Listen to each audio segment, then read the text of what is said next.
बिस्मिल्लाहिर्रहमानिर्रहीम। अस्सलाम वालेकुम। मैं हूँ बुशरा सिद्दीकी और आप देख रहे हैं मेरा यूट्यूब और फेसबुक चैनल।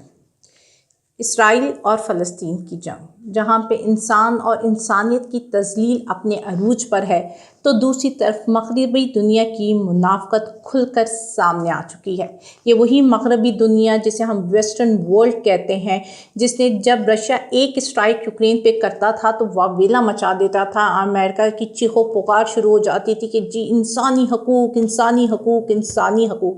और अब दूसरी तरफ इसराइल खुल्लम खुल्ला इंसानी हकूक़ों पर डाका मार रहा है, उसे दफना रहा है, इंसानियत से सलूक कर रहा है, लेकिन वहाँ पे सब खामोश बैठे हैं, उल्टा इसराइल को सपोर्ट कर रहे हैं। वहाँ पे उसने खुलकर, इसराइल रियासत खुद कह रही है कि हम खाना पानी बंद कर देंगे, हम इलेक्ट्रिसिटी बंद कर देंगे, हम गैस बंद कर देंगे, हम उनको पूरी दुनिया से काट देंगे।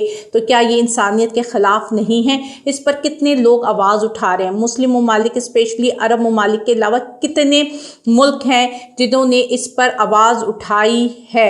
ईरान खुलकर सामने आया है। बाकी जिस तरह मैंने अपने लास्ट व्लॉग में बड़ा कॉम्प्रिहेंसिव एक्सप्लेन किया था कि किस तरह अल-क़ुद्स, IRGS ये सब सपोर्ट कर रही है, अल-कासिम सपोर्ट कर रही है उनको, लेकिन क्या अभी तक मग़रबी ममालिक जो इंसानी हकूक़ का अलमबरदार बनता है, उनमें से किसी ने आवाज़ उठाई है?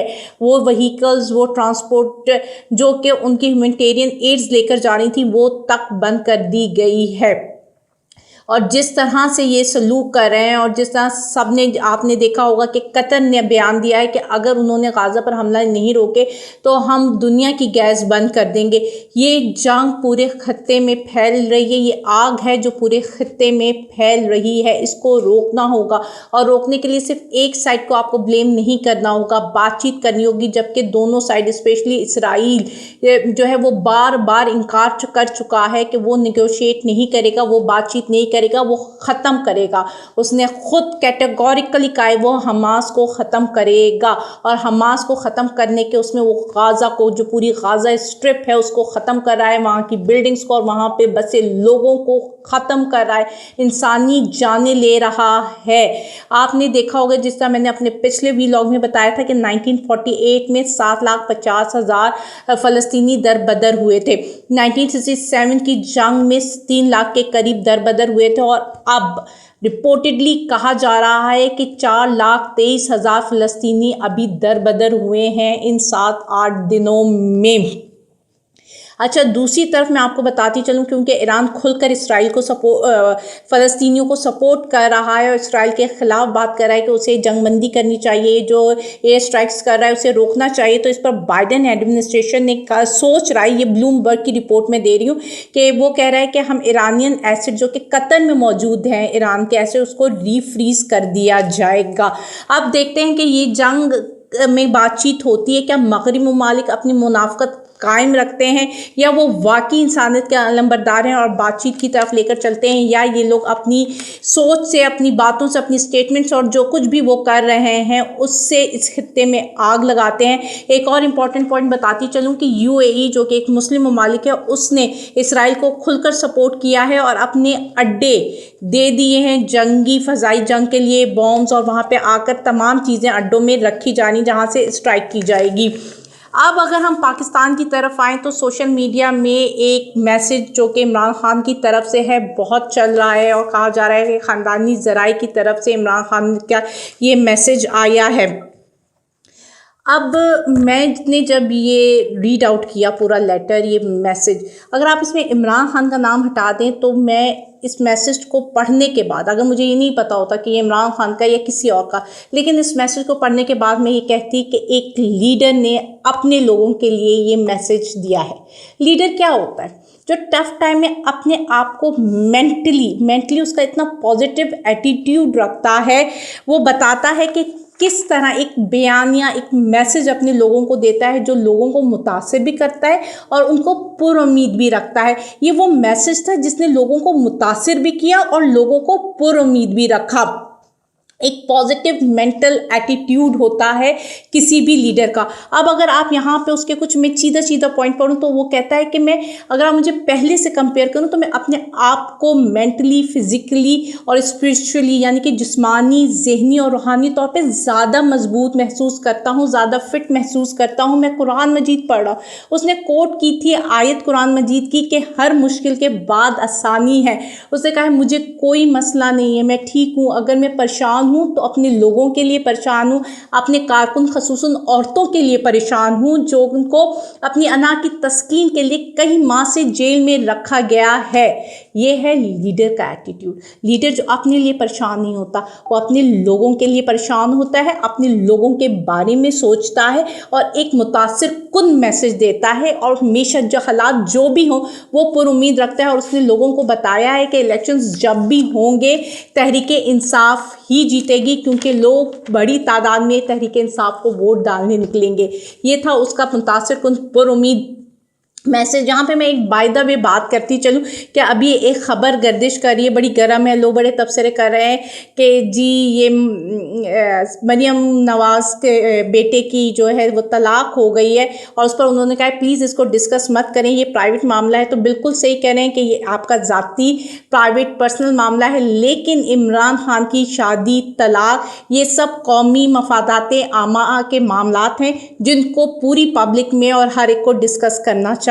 चलिए अब हम चलते हैं कि क्या नवाज शरीफ वापस आ रहे हैं। तो जी बिल्कुल वापस आ रहे हैं, क्योंकि लोग कह रहे थे जी प्रैक्टिस एंड प्रोसीजर बिल आया है जिसमें उन्होंने ये शिक को ख़त्म कर दिया है कि इसका इतलाक जो है, अपील का हक जो है वो पुराने इस एक्ट के से पहले के केसेस में भी होगा। लेकिन अब क्योंकि वो शिक ख़त्म हो गई है तो नवाज शरीफ उम्र नाअहल ही रहेंगे, इसलिए वो नहीं आएंगे। लेकिन हमारे सोर्सेज कंफर्म करते हैं कि वो आ रहे हैं। अब अगर वो आते हैं तो उनका मुस्तकबिल क्या होगा, रियासत किस तरह काम करेगी, क्योंकि उनके आने से एक बंदा नाअहल है, वो आता है और वो क्लेम किया जाता है कि वो अगला प्राइम मिनिस्टर है मुल्क का। तो क्या ये सिस्टम चल पाएगा? आप एक मुजरिम को, एक नाअहल शख्स को जब प्राइम मिनिस्टर डिक्लेयर कर देते हो और पूरा सिस्टम इस तरह बिहेव कर रहा है कि जैसे वो प्राइम मिनिस्टर है। अब वो आता है हीथ्रो स्टेशन से, जी आपका एम्बेसडर होता है, वो उसको ड्रॉप करने आ रहा होता है, उससे मिल रहा होता है वहाँ का, क्यों किस एम्बेसी का बंदा आकर एक मुजरिम को सी ऑफ कर रहा होता है। तो पूरा हमारा सिस्टम अभी से इस तरह बिहेव कर रहा है जैसे कि वो वाकई एक मुजरिम और एक नाअहल शख्स वज़ीर आज़म बनने जा रहा है। प्रैक्टिस एंड प्रोसीजर बिल भी आ गया है जिसमें क्लियर कर दिया गया है। आज़म तारर कहते हैं कि जी नहीं वो अहल है। तो पाकिस्तान में इतने दिनों से, इतने महीनों से क्या हो रहा है, मावराए आइन, मावराए कानून ही काम हो रहा है। तो आप उनको डिक्लेयर भी कर दोगे, बना भी दोगे, तो इससे अवाम क्या कर सकती है? अवाम कितनी आवाज़ उठा लेगी? अवाम की आवाज़ तो आप हर तरीके से दबा रहे हो। यहाँ पे फ़लस्तीन का मामला है, लोग फ़लस्तीन के लिए भी निकल रहे हैं, तो आप उनको पकड़कर बंद कर रहे हो। जिस तरह आज फिर गिरफ्तारियाँ हुई हैं सिर्फ इसलिए कि लोग फ़लस्तीन के लिए आवाज़ उठा रहे थे। अब जब तक आप पॉलिटिकल स्टेबिलिटी नहीं लाओगे तो आपका इंटरनेशनल नैरेटिव क्या होगा, उसकी क्या अहमियत होगी, आप कहाँ खड़े होगे और लोग कहाँ पे खड़े होंगे। मैं यहाँ पे थोड़ा सा, क्योंकि मैंने रेफ़र किया था नवाज शरीफ के इसमें प्रैक्टिस एंड प्रोसीजर बिल पर, तो मैं यहाँ पर प्रैक्टिस एंड प्रोसीजर बिल के बारे में बात करती चलूँ कि मुझे ये लगता है कि ये काजी फ़ाइज़ ईसा का एक हिस्टोरिकल तारीख़ी ब्लंडर हो सकता है, क्योंकि आप एडमिनिस्ट्रेटिव मैटर्स में पार्लियामेंट को मदाखलत की इजाज़त दे रहे हो। अच्छा, सब लोग उन्होंने आपसे पूरी शिकें डिस्कस कर लिए हैं, हर ने बात कर ली है, तो मैं उस पर दोबारा रिपीट नहीं करूँगी कि इसमें क्या क्या है और क्या क्या नहीं है। मोटी मोटी बात यही थी कि जी सो मोटो एक्शन जो है वो 3 जजेस ले सकते हैं। बेंच जो है 3 जजेस की मशावरत से ही बनेगा, जिसमें काजी फ़ाइज़ ईसा होंगे और 2 सीनियर जजेस जिसमें तारिक मसूद साहब भी होंगे और एजाजुल हसन साहब होंगे। अपील का हक होगा, अपील लार्जर बेंच सुनेगा। ये मोटी मोटी बातें थी। और इम्पॉर्टेंट बात दूसरी जो मैं बता चुकी हूँ कि इसका इतलाक माजी के फैसलों पर नहीं होगा। ये आपने जब एडमिनिस्ट्रेटिव, अब मैं आती हूँ आपको जो हमारा तज़िया कहता है कि ये एक तारीख़ी ब्लंडर क्यों है। आपने देखा होगा एक ऑफिस में, एक इंडस्ट्री में एक डिफरेंट डिपार्टमेंट्स होते हैं, हर डिपार्टमेंट का अपना काम होता है और एक डिपार्टमेंट दूसरे डिपार्टमेंट के उसमें मुदाखलत नहीं कर सकता। अब प्रोडक्शन वालों को प्रोक्योरमेंट वालों की क्या पता होगा कि वो किस तरह काम करता है, लेकिन अगर प्रोक्योरमेंट वाला कहे कि नहीं मैं तो प्रोडक्शन के रूल्स एंड रेगुलेशंस बनाऊंगा, तो फिर वो इदारा या वो डिपार्टमेंट कैसे चलेगा।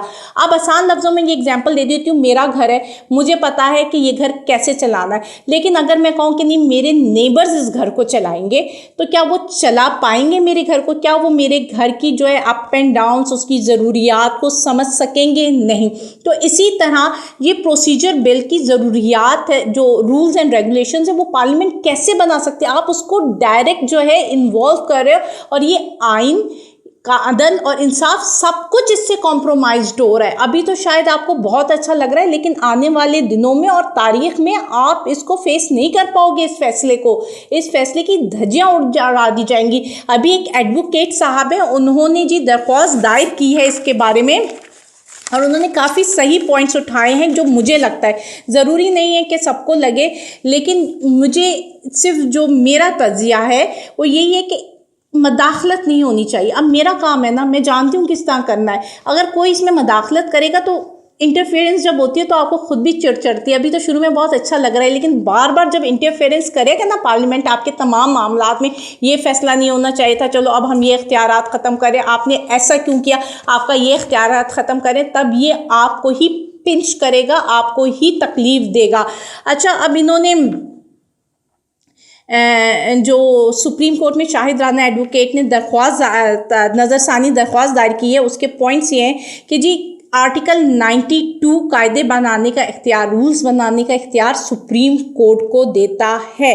अच्छा, अब आपने यहाँ पे मुक़्तना यानी कि पार्लियामेंट को इख्तियार दे दिया है। अगर मुसलसल इख्तियार मिल जाएगा सुप्रीम कोर्ट अपने मामले में, अपने तमाम मामलात में, उनका ये पॉइंट है जो कि मैं एक्सप्लेन पहले भी कर चुकी हूँ कि अगर आप पार्लियामेंट को तमाम इख्तियारात दे दोगे तो वो आपके तमाम मामलात में इंटरफेरेंसेस करेगी। ये आपके लिए पॉसिबल नहीं है, और उस पर उन्होंने कहा है कि आर्टिकल 199 के तहत सुप्रीम कोर्ट रूल्स 1980 के जो है वो सुप्रीम कोर्ट ही रूल्स एंड रेगुलेशंस मुरतब कर सकती है। इन्होंने यहाँ पे 3 आर्टिकल्स कोर्ट किए, 192, 191 और 198, जिसके मुताबिक वो कह रहे हैं कि सुप्रीम कोर्ट जो है वो रूल्स मुरतब कर सकती है, और आइन कानून से ऊपर होता है। कॉन्स्टिट्यूशन, आप कॉन्स्टिट्यूशन को चेंज कैसे कर सकते हो, और कॉन्स्टिट्यूशन चेंज करने के लिए आपके पास पार्लियामेंट में ठीक ठाक जिसे कहते हैं एक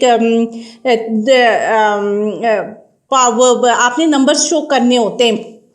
तो पाकिस्तान के मामलात ये हैं, पाकिस्तान का सिस्टम पूरा कोलैप्स करता जा रहा है। यहाँ पे आखिरी बात जो मैं करने चाहूँगी, ना किसी भी मुल्क का सासा उसके उस्ताद होते हैं। आपने उस्ताजा को नहीं छोड़ रहे, जिस तरह आपने उस्ताजा को पकड़ा है, उसके बाद जिस तरह आप गवर्नमेंट स्कूलों की प्राइवेटाइजेशन की तरफ आ रहे हो, ये निगरान हुकूमत का काम नहीं है। आपका काम, आपका mandate day to day affairs करना और इलेक्शन करवाना, वो आप नहीं करवा रहे हो। मुझे बताएं कि मुल्क के हालात इतने ख़राब हैं, बच्चे फ़ीस कहाँ से देंगे जब आप उन गवर्नमेंट स्कूल को प्राइवेटाइज कर दोगे। ये इशूज़ कोई नहीं उठा रहा है, कोई बात नहीं कर रहा है, लेकिन मैं इस पर बात करना चाहूँगी क्योंकि ये हमारे बच्चों के मुस्तकबिल का मामला है। कोई इस पर बात नहीं। अगर आप फीसेस बढ़ा दोगे तो बच्चों, इसका सीधा मतलब ये है कि आप बच्चों से उनके तालीम हासिल करने का हक छीन रहे हो, और उसके अलावा जो उस्ताद जो गवर्नमेंट स्कूल में या फैसिलिटीज़ होती हैं, उनकी पेंशन्स होती हैं, वो प्राइवेट में नहीं होती हैं। इसका मतलब है आप उनके हालात और ख़राब कर रहे हो। ये आप डाका डाल रहे हो। पहले आपने हेल्थ फैसिलिटीज़ बंद कर दी, अब एजुकेशन फैसिलिटीज़ बंद कर दी है। कल को आप सांस लेने पर टैक्स लगाकर लोगों को सांस लेने का हक भी ख़त्म कर दोगे। अल्लाह हाफिज़।